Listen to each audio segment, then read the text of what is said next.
Welcome, everybody, and happy Wednesday. Thank you so much for joining us as we discuss the topic of your MBA, Your Way, a program for working professionals.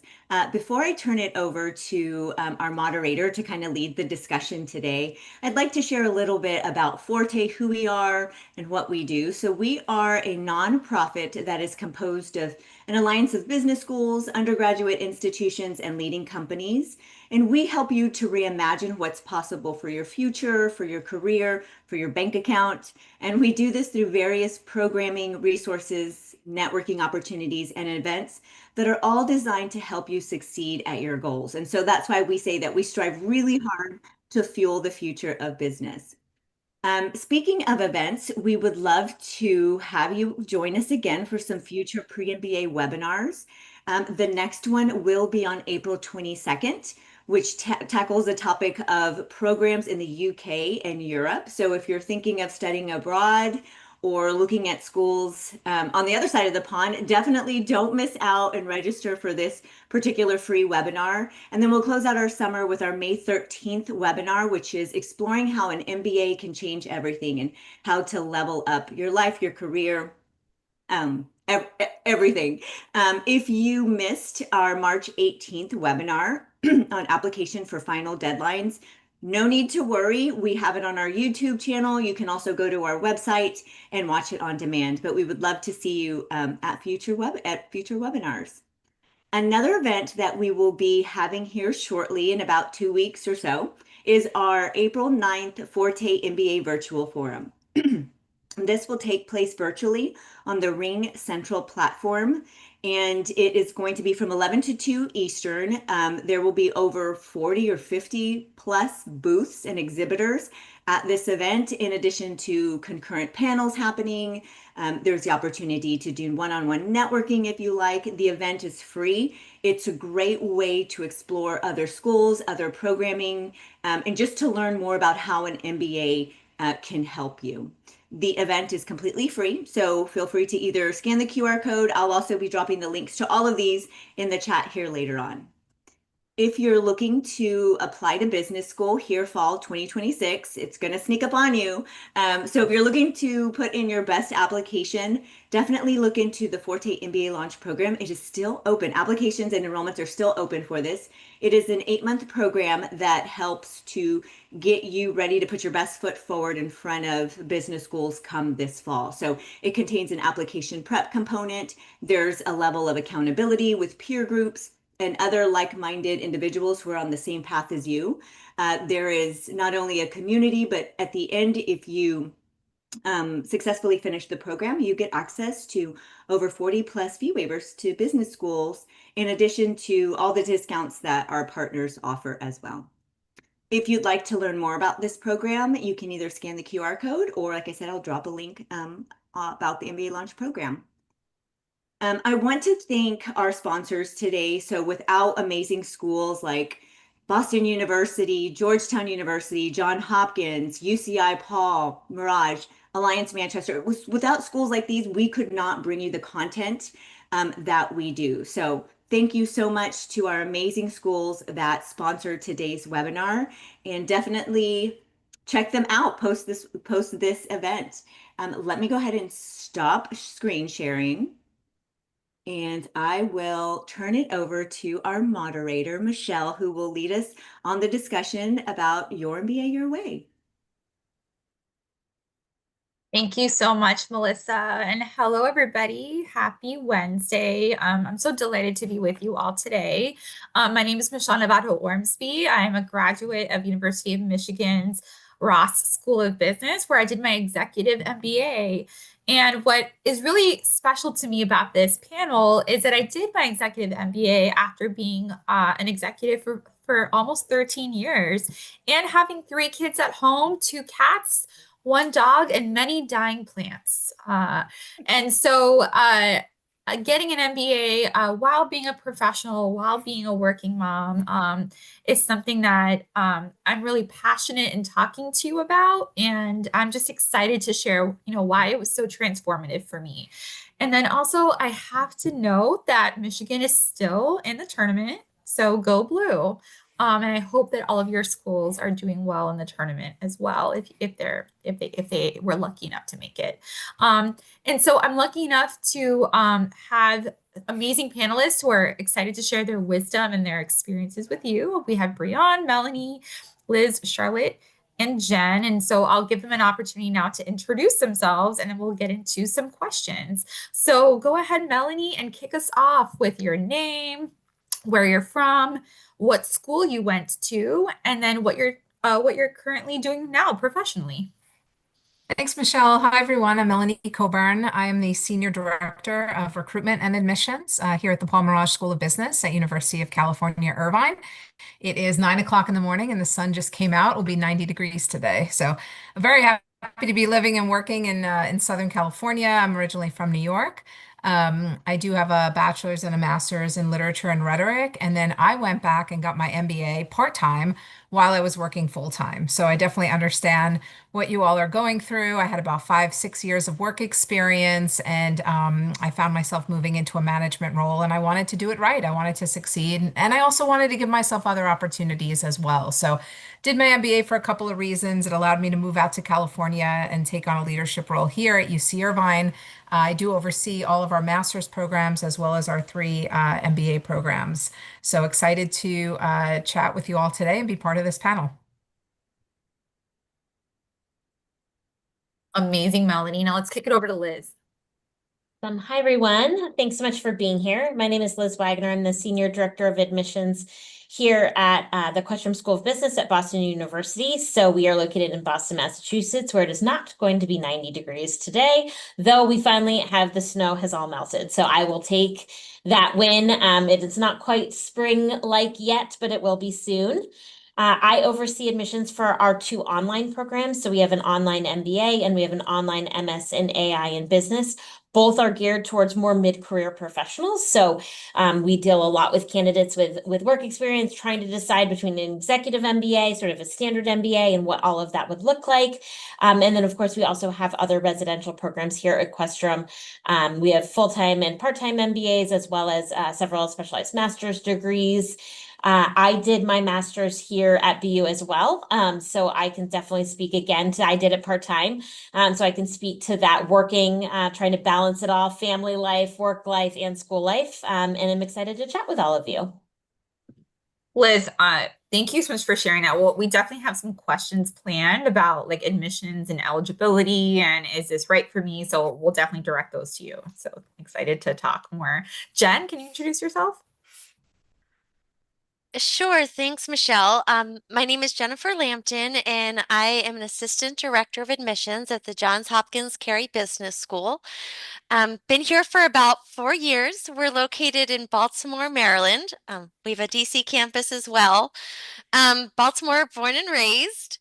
Um, and I am a graduate of the University of Virginia, who is not in the tournament anymore as of Saturday evening, unfortunately. And I actually have a master's in career counseling. So I did that with college undergraduates for a number of years. So I find that to be really helpful in working with MBA applicants too. Amazing. And over to you, Charlotte.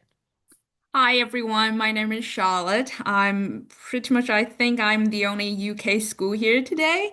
I also studied here in Manchester Business School, and then a couple of years ago just moved back from Oxford. And right now I am the Senior Recruitment and Admissions Officer here in Manchester.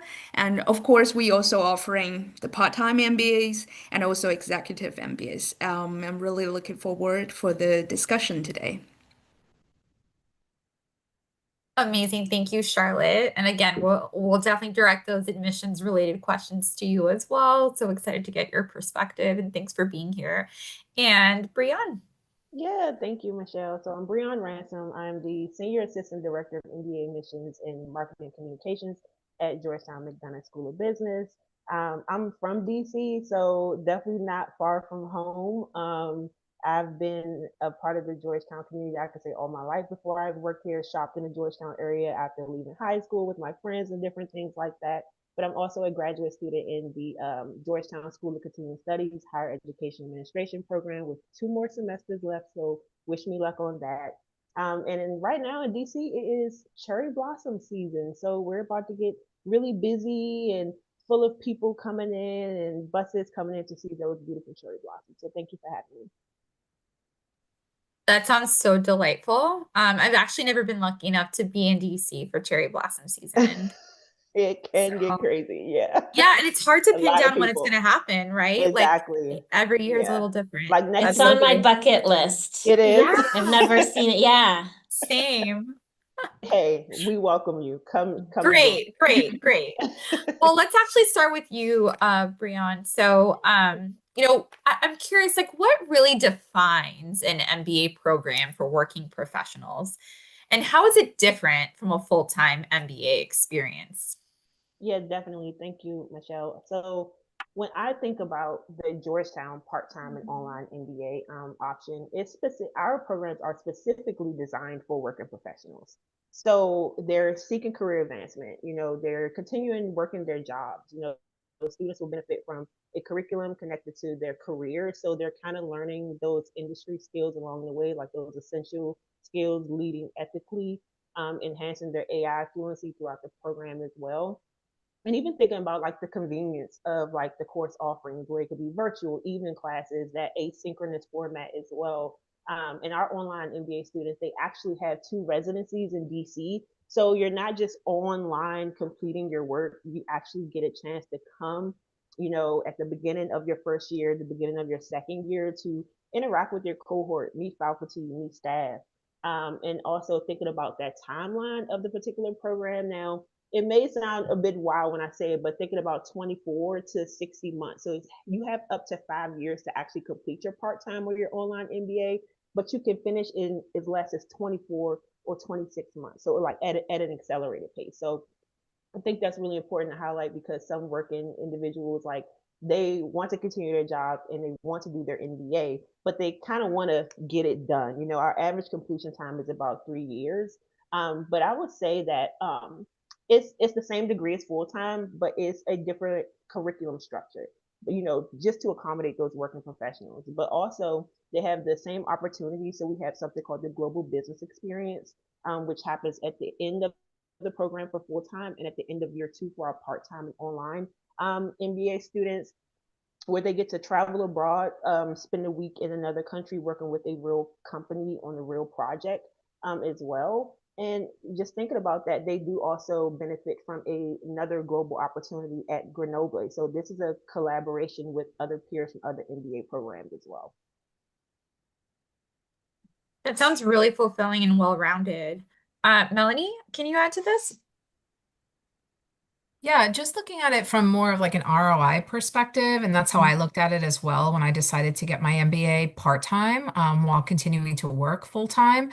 Here at UC Irvine, we have 4 times as many working professionals than we do full-time students. So we get it. Professors get it, the students get it, the staff get it. Our working professionals are busy, but they're also hungry and they don't want to have to stop working. They want to continue working. While I did my MBA, I got 2 promotions just during my MBA program. And that's very typical. We see a lot of our students here getting promoted during year 1 of the program, during year 2. Why? Because they come to the table with more to say. That first year, they get the exposure to so many different types of students with different backgrounds, different work experience. They go to work the next day and they have ideas to contribute. So I can tell you that on average, our students, just from start to finish of the program, see an average of 35 to 40% salary increase. And that's not even like 6 months post-graduation. A little bit different with full-time MBA. You're pausing for 2 years, and it's great. I mean, you're doing a summer internship and, you'll get a job after you graduate. But with part-time MBA, you're not stopping, you're continuing working. So a lot of that ROI happens immediately, usually within year 1 or year 2 of the program. And not only salary bump, but also a lot of shifts and pivots. We see a lot of people changing functions, changing industries, perhaps even starting businesses. So it's kind of all of those things looped into ROI.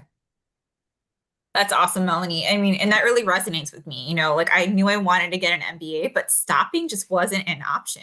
I had to provide for my family, and I also wanted to keep the momentum going based on where I was professionally. So that really resonates with me. So this question is for you, Liz, and then of course anyone else that wants to chime in. So for someone comparing part-time and executive MBA options, what are the biggest differences that they should understand up front? Yeah, it's a good question. And it's interesting because here at Questrom, we have a part-time option. We now have an online option that is geared more towards mid-career professionals or executives. And then we used to have an executive MBA that we've sort of sunset in lieu of this other option. So I think when students are thinking about what program is going to be best for them, they really want to think about I think a couple things. Size of the program. So sometimes we have programs for working professionals. Sometimes they're very big. At Questrom, our online program is huge, but they actually still get to really network and connect with each other and all of that. Whereas executive MBA programs tend to be pretty small, pretty niche. Quite often your company it's good for someone who's sort of fully sponsored. I know our previous exec MBA, it was very small and it kind of came with a lot of bells and whistles because it was sort of geared towards executives, but you don't actually have to be an executive. It's really more someone who has a little bit more experience in ways they're going to contribute in the classroom in sort of a unique niche cohort. But quite often those executive programs, they come with, they might be on weekends or they might have intensive weeks. Some residential and online options may have that as well. So you really want to dig into the sort of curricular experience. And then I think you want to think about who you want to be in class with. So really talk to the programs. And if you can, admissions ambassadors. I imagine all of us have admissions ambassadors at our schools that can speak to what it's like to be in those programs. So though one of our programs is not technically an executive MBA, it is very much for those types of students who have significant work experience. Our average work experience for that program is 13 years. So it's more geared towards someone with work experience, but if you don't have that amount of work, you absolutely can still apply. So you want to think about who's going to be in class with you. Is it, do you want to be in a residential program? Is location important to you? Is it more important when the times of the classes are? So, some programs are going to be really, really flexible. Is it going to be, what that experience is going to be like? Is it, like I said, is it weekends? How is that going to go? And so I would actually make a list of sort of what's important to you and your life and your family. And we assume everyone's got sort of outside life obligations in addition to their work. And so what's going to be important to you, and who's the faculty teaching in their programs? At Questrom, it's the same faculty regardless of your modality, but some schools it may not be. So think about who's going to be in class with you, what their backgrounds are, and then really think about sort of your interests and how they might align with the programs that you're looking at. But execs tend to be a little bit smaller, often come with sort of full sponsorship from your company or organization. But nowadays, a lot of part-time programs are getting more similar, or sort of like a hybrid. Our online, I would say, is sort of a hybrid between a part-time MBA and executive MBA. So that can be helpful too. And talk to the schools you're interested in, because though they may not have the explicit executive MBA, they may have options for you that are similar. Liz, I really appreciate your feedback on like what to think about as you're making your decision. And one of the things that you mentioned several times in your advice is to think about who you want to go to school with, right? Like who do you want to learn alongside every day? And I know for me, when I chose the executive MBA, I really wanted a group of peers who understood the level of responsibility and the complexity that I was navigating every single day in my role. But with that said, the actual job titles and descriptions really varied across all of my classmates. And so this brings me to my next question. Do you actually have to be a quote unquote executive to apply for an executive MBA, or is that a common myth? I think that's a common myth. I think, to your point, it's more about the experiences that you bring. Some programs will have sort of minimum amount of work that you need if you want to be in an executive program. I worked for a school that had a mid-career program, and they had a 7-year cap. Like you had to have at least 7 years if you wanted to be considered for that particular program. But I think it's a myth. We've got people that have done our executive style programs that are not executives at all. It's just it's more about how you're going to contribute and add value, and that you are at a similar level to you, as you said, sort of where you are in your career is mirrored in the people around you, even if you're doing completely different things. So we've got lawyers, we've got doctors, we have an art historian, I have someone who's actually a conductor of one of the Philharmonics, but they're all coming at a similar level and adding value to their experiences of their classmates. So I think it's less about sort of your official title and more about that background and resume that you're bringing to the table. That's so helpful. Okay, so we know that whether you're an executive, whether you're a full-time, whether you're a weekender, that balance is really important. And so I'd love to hear from you, Jen. Like, what does balancing work, school, personal, or family responsibilities realistically look like for your students at Johns Hopkins? Thanks, Michelle. So at Johns Hopkins in the flexible MBA, it is truly flexible. We attract a wide variety of students. So the faculty and the admissions officers, we like to see at least 2 to 3 years of work experience. You're getting into groups in MBA school. It's nice to have a few years under your belt so you can, bring that experience to the table. Um, about 9 years is the average. But it's not unusual for me to talk to someone that's, like you guys said, already at the executive level, coming back to do the MBA. So that said, the vast majority are balancing full-time work. Oftentimes, children like yourself, Michelle, they come to us from all over the country, even all over the world. So navigating time zones when they're scheduling Zooms. And one of the ways we address that is we have short 8-week terms, probably a variety here, which I find working professionals like. So it moves at a quick pace. If you need to take off 8 weeks, that's fine. If you need to take one class instead of two, if you're cruising along and everything's great, you can bump it up to three. So a lot of flexibility. And I'm on the front end of this, but I've had the privilege to keep in touch with a lot of students, and probably someone, when I heard your story, Michelle, someone like yourself, where you just sort of look at them and you're like, how do you do it? Um, and sometimes I've said that to them, literally, like, how do you possibly balance this? Um, well, it seems like some of the secrets are it's only 8 weeks, so they get organized right away. Usually it's like Sunday night, they're looking at the week ahead, they're planning. And it seems to be an overall mindset of um, like kind of a don't put off till tomorrow what you can do today. So the individuals that even though they have a lot going on, this MBA is a priority.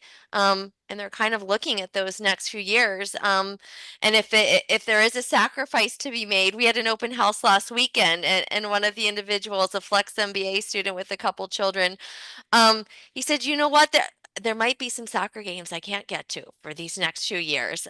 But that's just the reality. Um, so that's my perspective from Johns Hopkins.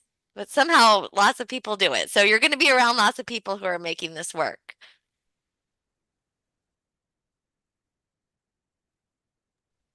Charlotte, I'd love to hear your perspective on Yeah, this thank you. question. Yeah, thank you, Michelle. So here in Manchester, our part-time MBA and executive MBA, we're offering a 18-month or 24-month of program. And the interesting thing is that, yes, we also offer a very flexible program.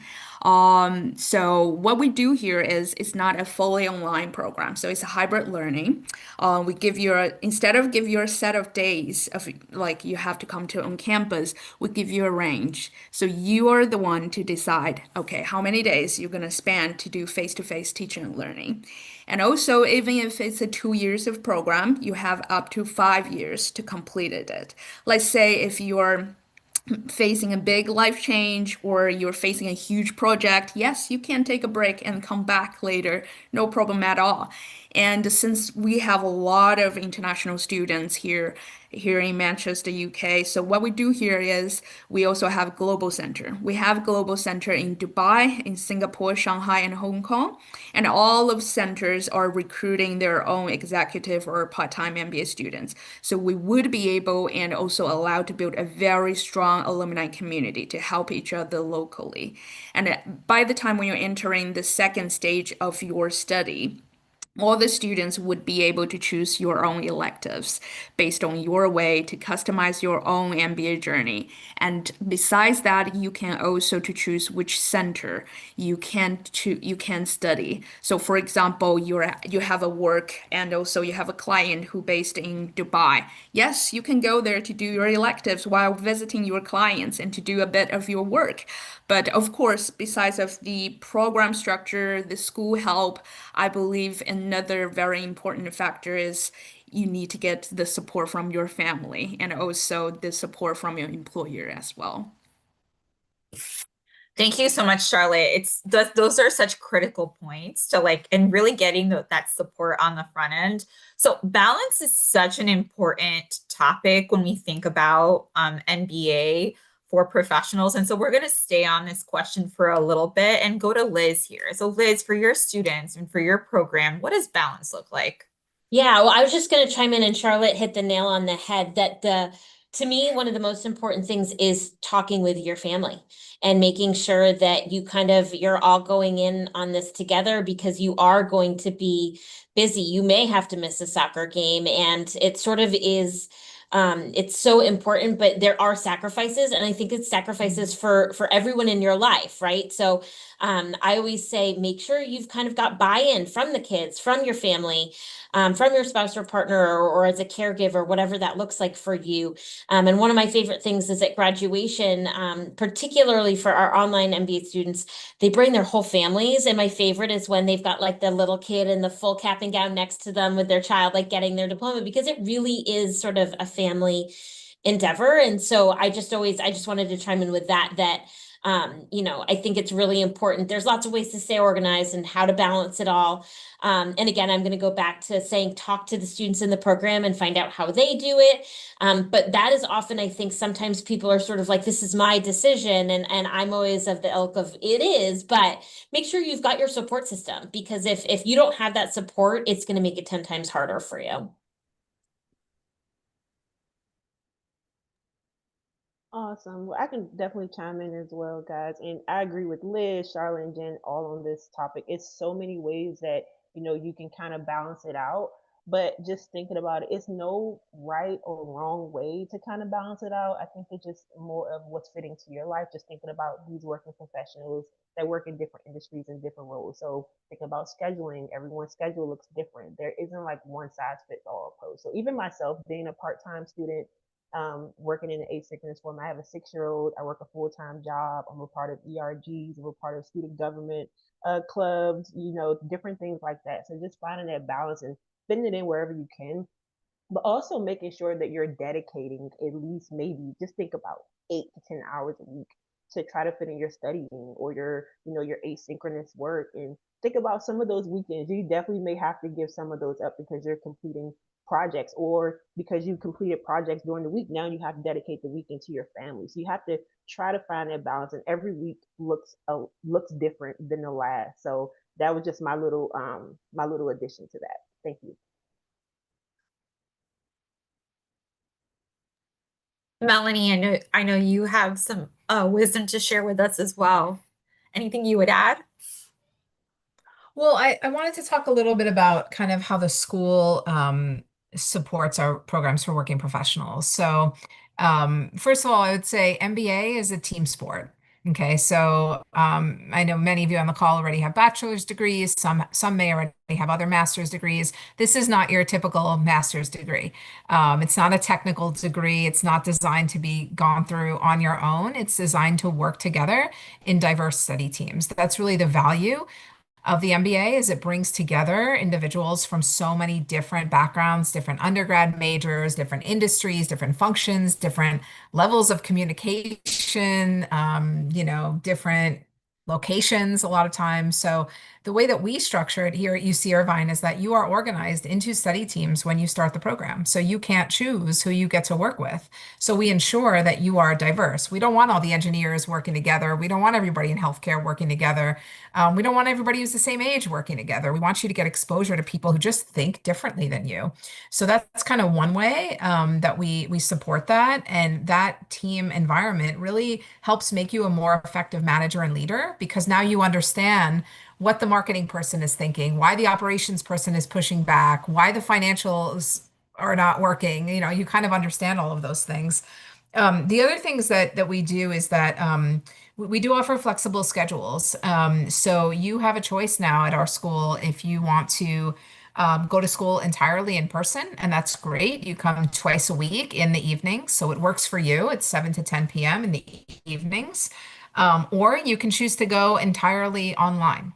Um, and each class, you pick and choose that modality. So right now we're just wrapping up the winter quarter, right? So all of my accountants are working 13-hour days. So a lot of them are not able to be in person. So in the winter quarter, we see a lot of the accountants choosing to go online, for that particular quarter. Because when you think about it, part-time MBA programs are like 2 to 3 years. Most students are going to be in their 20s and 30s and maybe 40s, in this program. A lot happens in 2 years or 3 years from a work perspective, from a personal perspective, and so you want to look for a program that's going to allow you those kinds of flexibilities as your life demands change. We also record classes too. So even if you're going in person, for that particular class, it's fair to say you may not make it every single time for whatever reason. Work travel, kid gets sick, you get sick, whatever it may be. So by the nature of having the team, having a support system built in for you, and the fact that we're trying to utilize all the technology that's available to us, you don't need to miss out, and just a quick like point that I've reflected on now in my 40s is like, you don't have to be on 100% of the time. I don't know. I think earlier on in my career, I was very much like, I got to be perfect. I got to do it all. I got to juggle every single ball in the air. And it's okay sometimes if you let a ball drop, somebody else will be there, to pick it up. So maybe that comes with perspective, but yeah, that's the other thing. It doesn't always have to be perfect, and there's never going to be a perfect time in your life to be doing this degree. Life is always going to be busy. You're always going to have something going on. You kind of just have to jump in with both feet, and know that it's all going to work out in the end. So that's my other advice. Thank you so much, Melanie. So let's talk a little bit about the admissions process. So when admissions teams review applications from candidates who plan to keep working, what do they pay the most attention to? So like, for example, how might evaluation differ between traditional MBA programs and maybe those for professionals? So Charlotte, can you offer any insight? Yeah, so for example, here in Manchester, when we compare a full-time MBA application with the part-time or professional MBA applications, I wouldn't say that academic background is not important. However, we do cherish and we do look at the professional or your actual work experience even more. So, for example, we do receive a lot of students who probably do not have a degree. So when they graduate, they directly go to create or fund their own company. They become a very good entrepreneur. So since they were young, they've been having 15 years of a CEO and managing the big project within the company. So in terms of that, we would consider them as a mature students. That is something we're looking for instead of the title and also the universities and the GPA we cherish more in terms of the actual work experience and job responsibilities. And another thing is I would want to say is again, let's go back. We also have a lot of professional MBA students who are company sponsored, let's say. So do you have the backing of your company? So as I mentioned before, for example, we have 11 to 28 days. You have to be be and arranged here on campus to meet everyone. So how does that work with your current job? So that is another thing we're going to discuss during your interviews. Do you have actual plan or how you're going to travel with your cohorts? That is another thing. And another factor we also want to looking for is, have you shown the ability to manage the project and also managing the budget as well. So that is something we're looking for. However, for full time, maybe we would spend a little bit more time talking about, oh, change career, change location. But for professional, we want to know more like how you feel about your current role, what you're trying to get out from the professional MBAs. How does our MBA going to help or impact your current role to make internal progression? That's so great. Jen, do you have anything to add here? Um, it's really just echoing what Charlotte said and kind of putting in a word of encouragement for anyone that's here. So all of us, our role is to answer your questions, to help you figure out if the school is a good fit. And I'm sure we've all had those calls with potential applicants who are concerned about a GPA that's 5 years ago, 8 years ago, 10 years ago. Um, so I really think this is important to for everyone to know that the MBA review process for working professionals is truly a balancing act. So some really strong work experience on the resume can offset a lower GPA. I think that's maybe less so the case with full-time applicants when you're a little closer to that undergrad experience. I don't want to make that a blanket statement. I've actually never worked personally with full-time applicants. Um, but I also want to add that, let's say you had some challenges from undergrad. And you weren't pleased with your grades, there are some things you can do in the present to improve your MBA application. So one of those things is called MBA Math. It's some online modules. I won't get into that.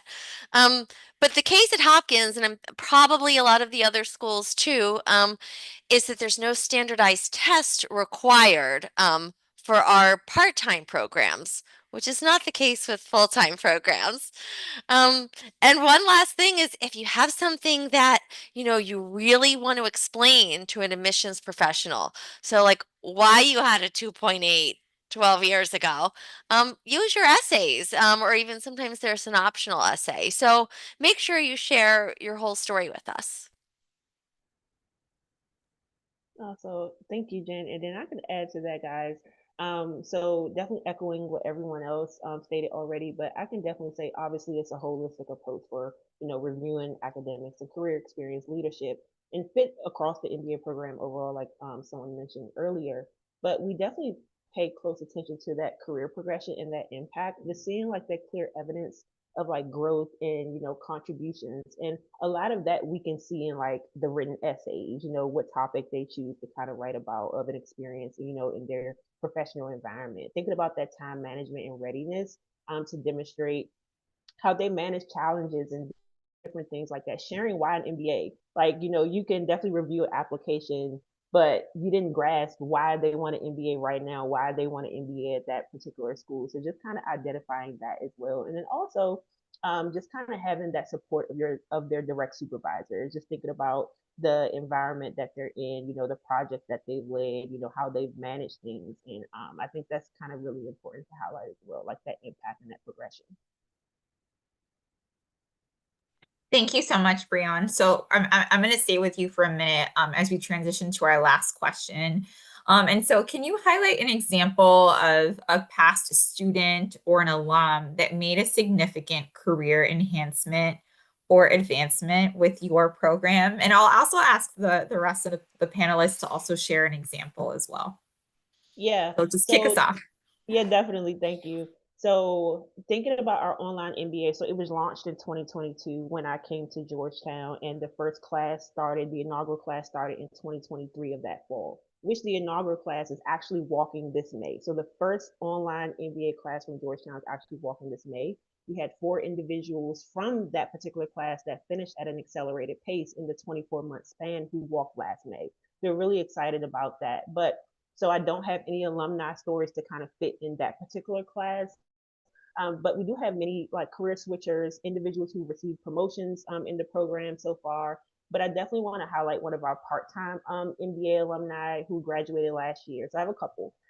She has taken on a director level role focused on strategic initiatives at Wesco, which is a supply chain electrical and distribution services company. So one of those top companies there. Another key highlight is a current student who has completed her MBA studies literally right now, but she's walking this May. So she has recently accepted a leadership development role at BASF, which is a major chemical producer. So like many MBA students at Georgetown, she applied for numerous positions, but with that dedicated, significant effort, and just staying true to that job search, thinking about the Hoya network, connecting with, some of the alumni, participated in mock interviews as well. I think that is what kind of got her going and helped her achieve that particular goal. So those are some highlights from Georgetown. All right, Jen, can you tell us about an alumni story? I feel like we're really getting motivated and inspired right now. Sure. So the one that came to mind first was so we talked about ROI, right? And we all have these employment reports, and usually when you think of ROI, you're thinking salary increase, promotion. But can be a lot more than that. So maybe even familiarizing yourself with a career field that you never knew existed. Maybe it's finding some business partners. So a current flex student, MD, MBA.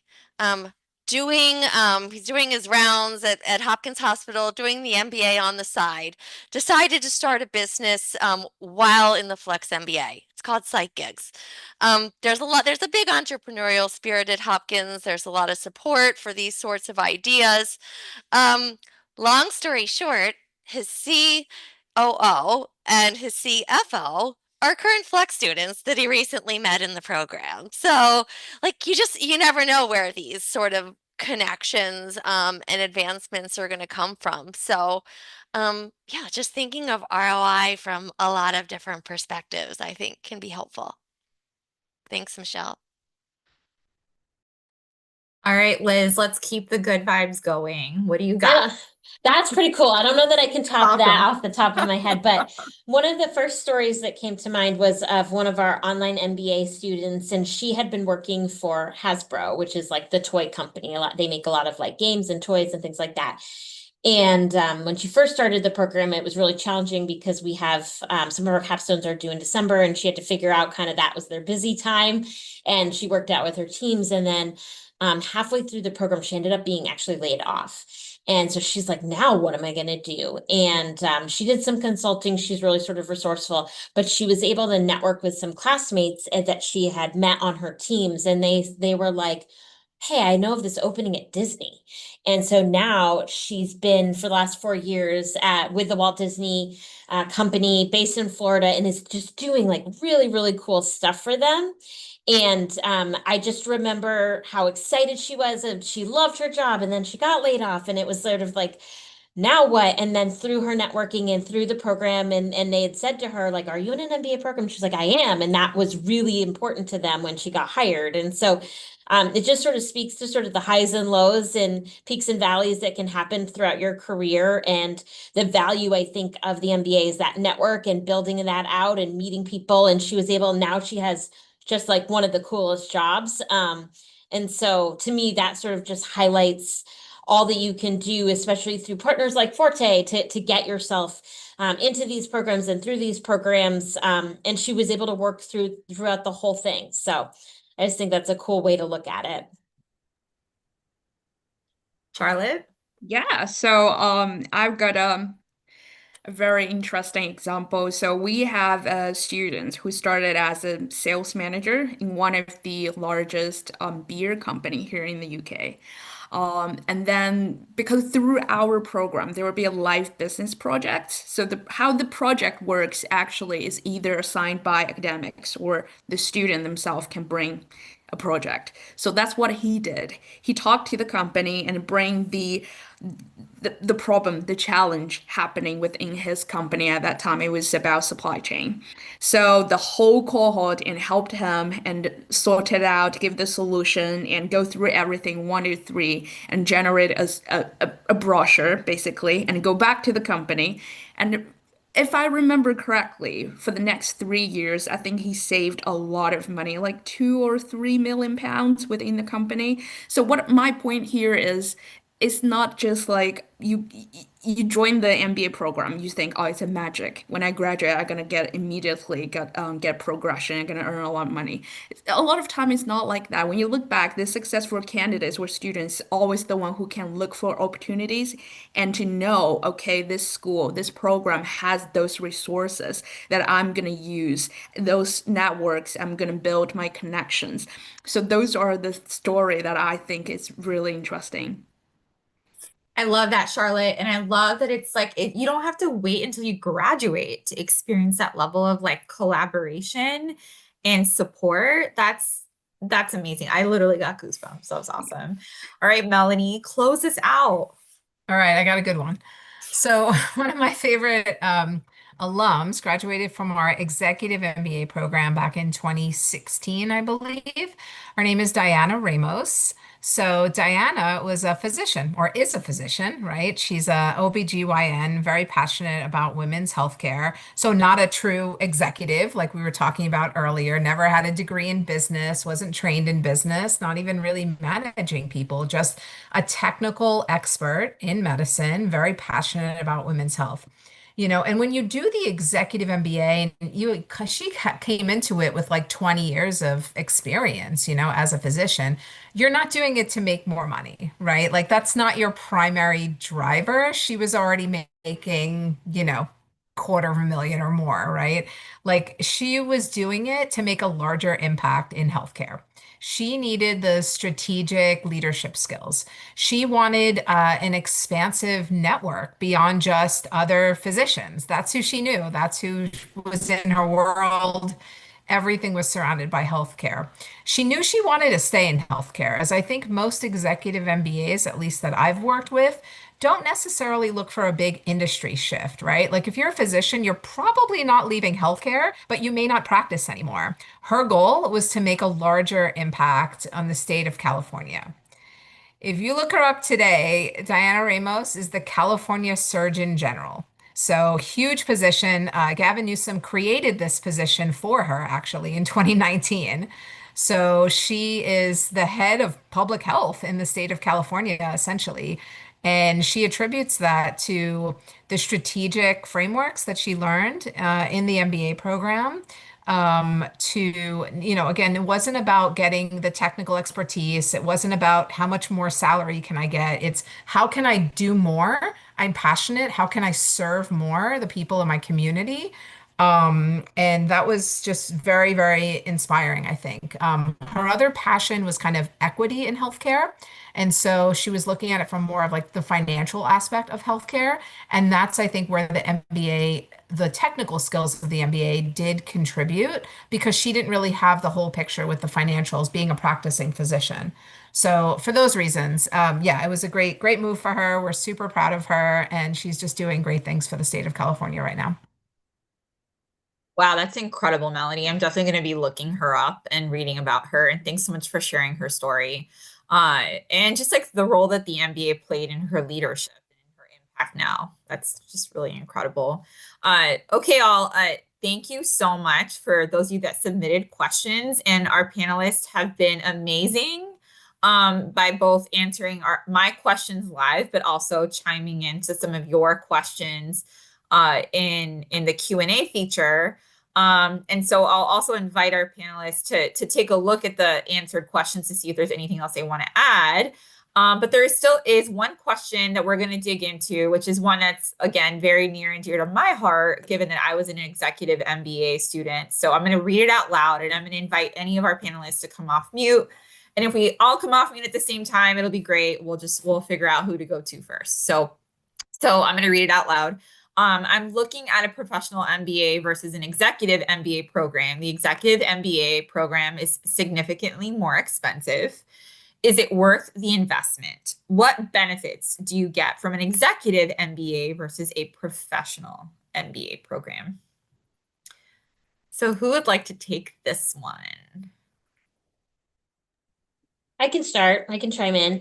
I mean, it depends on your definition of worth it. I think that often executive MBA programs are priced significantly higher because they come with sort of a lot of extra stuff. They provide meals. They often will provide all of your course materials as part of your included tuition. They come with like sometimes laptops and things like that. And sometimes I call them sort of the bells and whistles, often come with those executive style programs. So you literally don't have to think about anything. You can kind of just roll up, and that's that. Whereas professional MBA programs for sort of working professionals, you're going to have to still get your books and course materials, and probably aren't going to have your meal, maybe fancy schools. Certainly not a question. We're not going to pay for your meals, though we do have a lovely cafe in the building. So you're sort of it's what is your price of convenience? And I also think a lot of executive style programs, they are assuming that companies are fully sponsoring people to go into those programs. So they assume most of the students there are not footing the bill. Whereas I think sort of 70% of our online MBAs are getting some form of tuition reimbursement, but I don't know that majority of them are not getting like a full sponsorship or anything like that. So sort of just depends a little bit on those conveniences and what those are worth to you. I think both are really great, but if you are not fully sponsored, I think that there is looking at more traditional part-time programs are just as good. They're just a little bit different. And so I think they're all worth it. It's just a matter of for you what's going to be best. Oh, so quickly, and I mean, you're probably ideal to answer this, Michelle. I mean, I don't have an MBA, and we have both versions of this program at Hopkins. Obviously, the cost is a huge consideration, but if I was going to put myself in your guys' shoes, most executive MBAs or MBAs seems like what they call it around the office. There's there's a much larger and rigid in-person component, which I imagine appeals to a lot of people that feel that they learn better face to face or want to get face to face more often. Um, and it's cohort based typically, right? So the Flex MBA at Hopkins, you're going to make friends, you're going to see the same faces, but people are moving at different paces. So executive MBAs, you've got your same group of people that you're going to interact with intensely for 2 years. So I guess aside from cost, to me, I see those as really defining differences. So I'll just add on to this. I know you're looking at, I'll use a C word like cost. You're looking at C words, right? So I'm looking at three other C words when I think about why investing in an executive MBA is significant. So let's go with the challenge. Let's go with the conversations.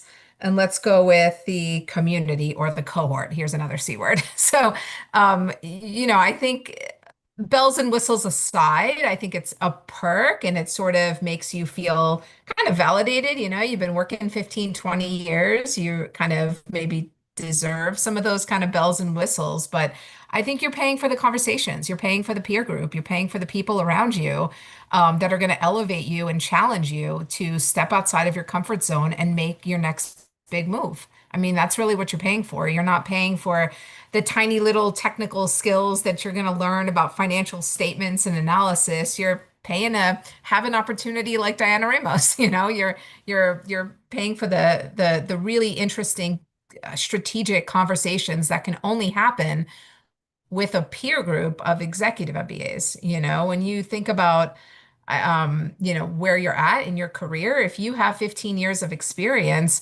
think about seeing people that with 2, 3, 4 years of professional work experience twice a week, working on projects with them, the level of knowledge that you have as an executive MBA is just it's just at a different level, and the types of conversations that you're going to have are going to push you and challenge you outside of your comfort zone. So I think it's more so about that than about, the actual kind of dollars and cents of everything that kind of goes into it.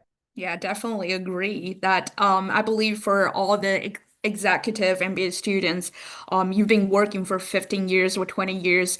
It's time for you to maybe just jump out from your day-to-day work in your box, maybe go travel with the cohort to different places and to meet different people and to do different projects.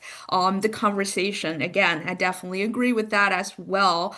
And also, I do also want to make one point about the cost, and it's that I do notice a lot of program nowadays for especially for executive MBAs or part-time MBAs, we do also provide sort of bursary, scholarship, or financial aids for outstanding students. So please take a look at all those schools' website to get more information about it.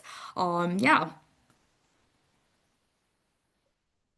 Oh, so much good advice. All right, we're about to turn it back over to Melissa, but I'm going to give every panelist a chance to just share a last word. So, any last piece of advice or inspiration or support. And we're going to start with you, Charlotte. So, Yeah. Charlotte, last words for our guests I watching. think I would say, here in Manchester, we believe learning by doing it. We talk a lot of topic information, but then why we go back to learning by doing it. So if you're thinking about doing an MBA or executive MBA, you don't know if you are eligible, if you're not sure if it's the right thing, I would say the number one tip is just start doing it. Start drafting your application, talk to people, meet the current students, the alumni, and to find out more about it. Amazing. Over to you, Melanie. Yeah, I mean, I think, honestly, if you can do an MBA while working, while having a family, while juggling a million different balls in the air, you can do anything. Like, I think I worked harder during that time in my life when I did my MBA than like all through undergrad and for my other master's degree. And truthfully, as you move into leadership and management roles, you take that skill set with you.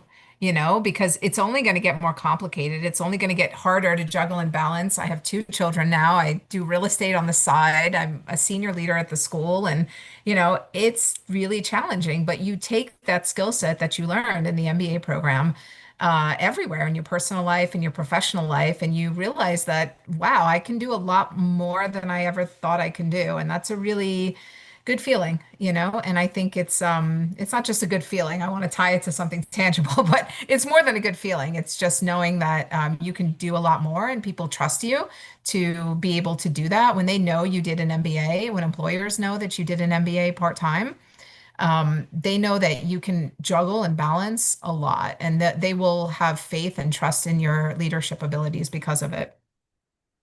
Awesome. Brianna? Yeah, thank you. So last words, I guess it means it has to be impactful, right? But I would say just more general. I can say all of us on this panel is representing schools, but I think a lot of us want you to choose the right MBA program for you. Mhm. Honestly, do your research. Do not submit an application without speaking to an admissions rep. Um, do not submit an application without attending application workshops, virtual info sessions, or in-person mock classes. Really do your research on the schools, because not only are you going to continue your education, get your MBA, you're dedicating your time, but this is going to be a part of your brand. So do your research on the culture of the school. You're going to be an alumni. This is going to be a part of your family as well. When you have those alumni events and you see them come with their families, some of them bring their dogs and different things like that. And they were passionate about the Georgetown brand. So I would say just do all of your research, look into different schools, look into different areas. Of course, we want you to apply and come to our schools, but we also want you to find that right place for you. Jen?